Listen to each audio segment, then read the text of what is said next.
अगर आप भी क्लास 8th से हिंदी का यानी कि अर्धवार्षिक परीक्षा आज देने वाले हैं तो आज की इस क्लास को कंप्लीट जरूर देखिएगा, क्योंकि आज के इस क्लास में मैं आप सभी को क्लास 8th का हिंदी का 110% ओरिजिनल क्वेश्चन पेपर का आंसर की बताने वाला हूं, जो आप सभी के एग्जाम में हूबहू आने वाला है। इससे पहले आप सभी मेरा सोशल साइंस और साइंस का क्लास देख के गए होंगे, तो आप सभी इस वीडियो के कमेंट सेक्शन में बताइएगा क्या 100% ओरिजिनल था या नहीं था। आप लोग जरूर ईमानदारी से बताइएगा। डियर स्टूडेंट्स, मैं आपको हर दिन कहता हूं कि इस चैनल पे आप सभी को फेक पेपर बिल्कुल भी नहीं दिया जाता है। यहाँ पर आपको ओरिजिनल पेपर मिलता है। अगर आप लोग ओरिजिनल पेपर चाहते हैं प्रत्येक दिन, तो आप लोग हमारे साथ जुड़े रहें। आपको प्रत्येक दिन जो है ना हर एक सब्जेक्ट का ओरिजिनल पेपर मिलेगा, ठीक है, और सबसे पहले मिलेगा, ठीक है। तो इसीलिए हमारे साथ जुड़े रहें। आप इस क्लास को देख लीजिए, कल के हिंदी का एग्जाम में आप लोग फोड़ के आइएगा, ठीक है। एक एक क्वेश्चन हूबहू आने वाला है, ठीक है। मैं आंसर की के साथ आपको बताने वाला हूं। पूरे वीडियो को आप सभी ध्यान से देखिएगा, ठीक है। चलिए तो डियर स्टूडेंट, समय वेस्ट नहीं करते हैं, सीधे हम लोग क्वेश्चन आंसर की तरफ चलते हैं, ठीक है। देखिए, सबसे पहले मैं आपको बता दूं डियर स्टूडेंट्स, इस प्रकार रहेगा अर्धवार्षिक मूल्यांकन 2025। प्रश्न पत्र सह उत्तर पुस्तिका इस प्रकार रहेगा। कक्षा आपका 8 रहेगा, विषय हिंदी का रहेगा। टोटल मार्क्स 50 रहेगा और समय आपको 2 घंटे का मिलेगा, ठीक है। उसके बाद नीचे आपको फिल अप करने का होगा कि छात्र छात्रा का नाम, मतलब आपका जो नाम है वो लिख देना है। वर्ग क्रमांक, आपका जो क्लास का रोल नंबर है वो भर देना है। विद्यालय का नाम आपको लिख देना है। प्रखंड का नाम लिख देना है। संकुल का नाम लिख देना है। जिला जो है वो लिख दीजिएगा, ठीक है। आप कोई भी जिला से एग्जाम दे रहे हैं ना, ठीक है, बिहार से, ठीक है, तो आपको बिल्कुल भी यानी कि शक नहीं करना है, ठीक है। एक एक क्वेश्चन याद कर लेना है, गारंटी दे रहे हैं सेम टू सेम आएगा, ठीक है। चलिए तो हम लोग फर्स्ट नंबर क्वेश्चन की तरफ चलते हैं। इधर देख लीजिए, एक निर्देश दिया हुआ है, इंस्ट्रक्शन दिया हुआ है कि इस प्रश्न पत्र में कुल 6 प्रश्न है, प्रत्येक प्रश्न का उत्तर देना जरूरी है। देखिए, टोटल 6 क्वेश्चन है, 6 क्वेश्चन में 6 क्वेश्चन का उत्तर देना आपको जरूरी है, तभी आपको 50 मार्क्स मिल सकता है, ठीक है। तो आप लोग जो है ना ध्यान से देख लीजिए, मैं गारंटी दे रहा हूँ 50 में 50 लाने से किसी का बाप भी आपको रोक नहीं सकता है, ठीक है। चलिए तो फटाफट से हम लोग जो है ना पहला नंबर क्वेश्चन देखते हैं। यहाँ पर पूछा गया, कोष्टक में दिए गए विकल्पों में से सही विकल्प चुनकर रिक्त स्थानों की पूर्ति कीजिए। देखिए, टोटल 5 क्वेश्चन है और हर एक क्वेश्चन में आपको 1 मार्क्स मिलेगा, टोटल मार्क्स 5 मिलेगा, यानी पहला नंबर से, ठीक है। तो देखिए, पहला नंबर में क्या पूछा गया है कि बदलू के मकान के सामने एक पुराना डैश का वृक्ष लगा था, क्या नीम का या पीपल का। तो इसका उत्तर आप लोग जो है ना खाली जगह में क्या लिखेगा, बदलू के मकान के सामने एक पुराना पीपल का वृक्ष था, ठीक है ना, यहाँ पर पीपल लिखिएगा। ख नंबर देखे, पक्षी और बादल भगवान के डैश है, क्या डॉक्टर है या फिर डाकिए है। तो इसका आंसर लिखिएगा क्या, पक्षी और बादल भगवान के डाकिए है, ठीक है, ये आप ध्यान रखिएगा। उसके बाद देखिए, गाँव में क्या है, 5 मित्रों ने तय किया कि शाम डैश बजे की बस से चलें, क्या 4 बजे या फिर 7 बजे। तो यहाँ पर गौ का राइट आंसर आप सभी जो है ना शाम 4 बजे लगाइएगा, ठीक है, यहाँ 4 लिखिएगा। उसके बाद घाव में है, मस्ती का आलम साथ चला हम डैश उड़ाते जहाँ चले, क्या रंग या धूल, क्या उड़ाते चले। तो यहाँ पर घाव का आंसर आप लोग लगाइएगा क्या, कि हम रंग उड़ाते चले, ठीक है। ये घाव का जो है ना आप लोग रंग लगाइएगा। अब देखिए, अंगों का क्या है कि बदलू स्वभाव से बहुत डैश था, क्या सीधा था या करक था। तो बदलू जो है ना स्वभाव से बहुत सीधा था, ठीक है, इसीलिए इसका राइट आंसर सीधा होगा, ठीक है। इधर देख लीजिए, रंग हुआ, इधर 4 हुआ, इधर डाकिया हुआ, इधर पीपल हुआ, ठीक है। मैं यहाँ बता दिया आपको, फिर नीचे आपको आंसर की भी दिखाने वाला हूँ, ठीक लीजिए, ठीक है। देखिए, मैं आप सभी के लिए आंसर की भी लेके आया हूँ, ठीक है। पूरा वीडियो आप सभी देखिए, मैं आपको पूरा यानी पीडीएफ के साथ आपको यानी कि दे दूंगा टेलीग्राम पर, ठीक है। आप लोग टेलीग्राम चैनल ज्वाइन कर लीजिएगा फटाफट से, ठीक है। इसके बाद मैथ का वीडियो अपलोड होगा, मैथ का भी देख लीजिएगा, ठीक है। चलिए दूसरा देखें, दिए गए कथन में सही के लिए सही और गलत के लिए गलत का निशान लगाइए। तो देखिए, सही के लिए सही और गलत के लिए गलत का निशान आपको बताना है। वस्तु के बदले दूसरी वस्तु लेने को विनिमय कहते हैं, क्या ये सही है। तो जी हाँ, सही है। विनिमय उसे कहते हैं, वस्तु के बदले वस्तु दूसरी वस्तु लेना विनिमय कहलाता है, ठीक है। दूसरा देखिए, एक पुलिया के ऊपर टायर फिस करके बैठ गया, तो ये क्या है, गलत है, ठीक है। अब देखिए तीसरा, गौ में क्या है कि सौरभ का अर्थ दिलासा देना होता है, तो सौरभ का अर्थ जो है ना दिलासा देना नहीं होता है, ठीक है, ये भी गलत होगा। दो शब्दों के मेल से बने शब्द को संधि कहते हैं, तो याद रखिएगा, इसका जो है ना ये सही होगा कि दो शब्दों के मिलने से जो बनता है ना वो संधि बनता है, ठीक है। अब देखिए, यहाँ पर दिन रात द्वंद्व समास का उदाहरण है?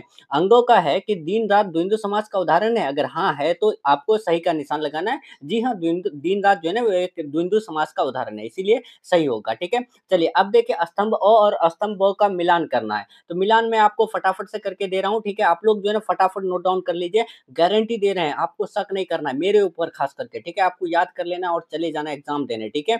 और अच्छे से एग्ज़ाम दे कर के आ जाना है, ठीक है? चलिए, तो अब यहाँ पर देखिए पूछा गया है, बैरी का क्या अर्थ होता है? तो बैरी का अर्थ होता है दुश्मन, ठीक है? यहाँ पर क का क्या हुआ? क का 4 नंबर हुआ, ठीक है? अब देखिए अकल पर पत्थर पड़ना मुहावरे का क्या अर्थ होता है? तो बुद्धि भ्रष्ट होना, ठीक है? ख का जो है ना 3 नंबर हो जाएगा, ठीक है? ये आप याद रखिएगा, नोट कर लीजिए, ठीक है? या फिर आप सभी लिख कर के लेके चले जाइएगा। उसके बाद देखिए सौभाग्य का विलोम शब्द क्या होता है? तो दुर्भाग्य होता है। गौ का क्या हो जाएगा? 5 नंबर हो जाएगा।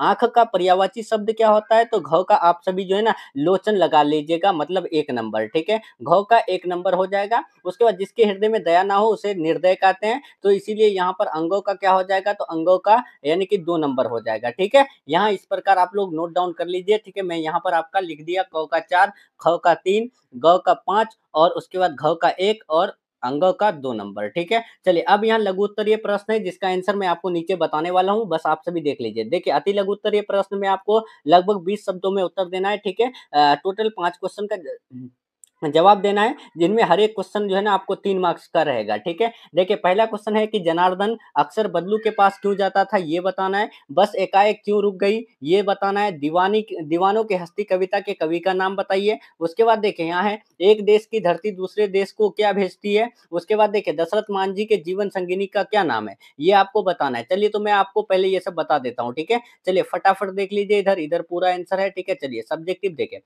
यहाँ पूछा गया जनार्दन अक्सर बद्दू के पास क्यों जाते थे? तो क्योंकि बद्दू सरल, दयालु और मददगार व्यक्ति था। लोग उससे अपने कामों में सलाह और सहायता लेते थे, इसीलिए वो जाते थे। बस एकाएक क्यों रुक गए थे? तो बस अचानक इसलिए रुक गई क्योंकि रास्ते में कोई अवरोध या तकनीकी खराबी आ गई थी, ठीक है? ये आंसर लगाइएगा। दीवानों की हस्ती कविता के कवि का नाम हरिवंश राय बच्चन है, ये लगाइएगा, ठीक है? इसका पीडीएफ आपको मिल जाएगा डियर स्टूडेंट्स, इस नंबर में भी आप सभी कॉन्टैक्ट करके ले सकते हैं, ठीक है? 7366865888 इस नंबर में कॉल मैसेज करके ले सकते हैं, या फिर आप सभी टेलीग्राम चैनल ज्वाइन कर सकते हैं, लिंक मैंने डिस्क्रिप्शन बॉक्स में दे रखा है। देखिए, एक देश की धरती दूसरे देश को क्या भेजती है? तो एक देश की धरती दूसरे देश को अनाज, फल, सब्जियां आदि भेजते हैं, ठीक है?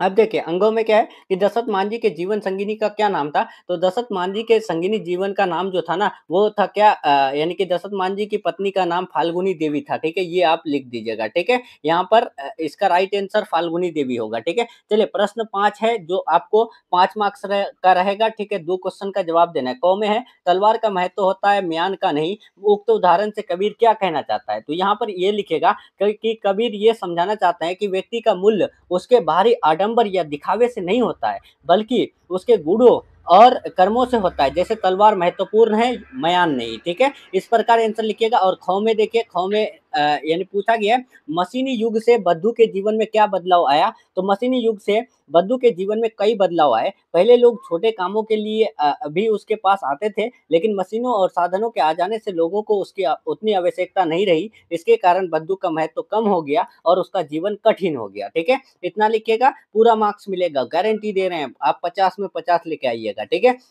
देखिए, दीर्घ उत्तरीय प्रश्न लगभग 100 शब्दों में उत्तर देना है और 10 मार्क्स आपको मिलेगा। कबीर के किसी एक दोहे का अर्थ लिखिए। तो चलिए, दोहा एक हम लोग लिखते हैं। दोहा क्या है कि बड़ा हुआ तो क्या हुआ, जैसे पेड़ खजूर, पंथी को छाया नहीं, फल लागे अति दूर। तो इसका अर्थ आपको समझा देना है कि इस दोहे में कबीर कहते हैं कि केवल बाहरी रूप से बड़ा होना व्यर्थ है। जैसे खजूर का पेड़ तो यानी पेड़ ऊंचा तो होता है, पर उसकी छाया से कोई लाभ नहीं मिलता है और फल भी दूर होते हैं। उसी प्रकार जो व्यक्ति बड़ा होकर भी दूसरों के यानी काम नहीं आता, उसका बड़ा जो है होना व्यर्थ है, मतलब बर्बाद है, ठीक है? अब देखिए दूसरा है क्या, ख में अथवा देकर के है, क या ख में से किसी एक का जवाब दीजिएगा कि दीवानों की हस्ती कविता में ऐसी कौन सी बात है जो आपको सबसे अच्छी लगी? तो ये है कि इस कविता में कवि ने दीवानों यानी प्रेमियों, आशीर्वादियों की जीवन शैली का वर्णन किया है। वे समाज की परवाह नहीं करते हैं, आलोचना की परवाह नहीं करते हैं, और अपने मार्ग पर अडिग रहते हैं। मुझे इसमें यानी ये बात